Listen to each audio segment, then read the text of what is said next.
Administrata Trump e cilësoi Nicolas Madurën si president ilegjitim duke njohur publikisht opozitën venezueliane si në krye të shtetit. Washingtoni akuzoi Madurën se përdorte shtetin si mburojë për trafik droge, pastrim parash dhe narkoterrorizëm, akuza që u formalizuan në Akta Akuzën Federale Amerikane gjatë vitit 2017-2019. Shtetet Bashkuara të Amerikës vendosën sanksione të rënda ekonomike dhe energjetike, duke ndaluar kompanitë amerikane dhe europiane të operonin normalisht në Venezuelë. Si pasojë, shumica e kompanive u larguan ose pezulluan aktivitetin, investimet u ndalën, infrastruktura e naftës u degradua dhe prodhimi ra në nivele historike minimale. Por këto sanksione afruan më shumë Venezuelën me rusët, ku kompania shtetërore ruse Rosneft mori pjesë në disa projekte të mëdha nafte dhe gazi, dhe veproi si ndërmjetës për eksportin e naftës venezueliane duke ndihmuar Caracasin ta anashkalonte sanksionet.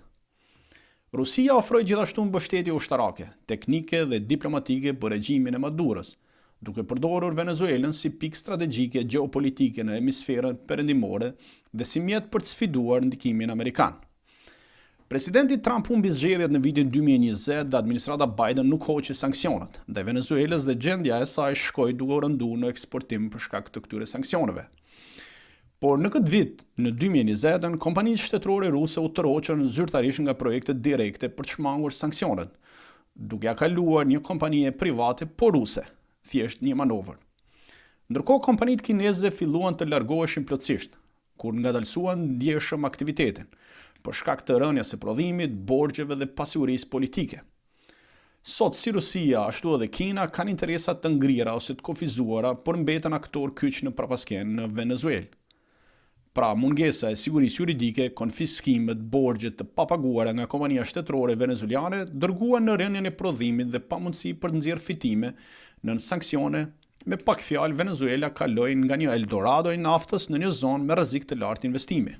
Nga ana tjetër, në vitin 2024, në mandatin e dytë të presidentit Trump, tensioni u zhvendos përveç sanksioneve ekonomike dhe sulme në detin e hapur.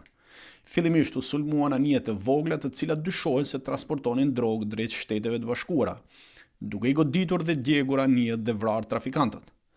Vetëm për periudhë gati 3 mujore janë kryer mbi 30 operacione në det, duke sulmuar peshkaregja e skafe me drogë që niseshin drejt Shteteve të Bashkuara të Amerikës. Presidenti Trump akuzonte diktatorin Maduro si organizator dhe pjesë e këtyre grupeve terroriste që sillnin drogë në Shtetet e Bashkuara. Vetë Maduro, përveç se nuk pranoi kushtet e Amerikës, filloi në daljet e tij publike duke imituar presidentin Trump në vallëzimin ikonik të tij, edhe duke kërcënuar Amerikën në disa raste.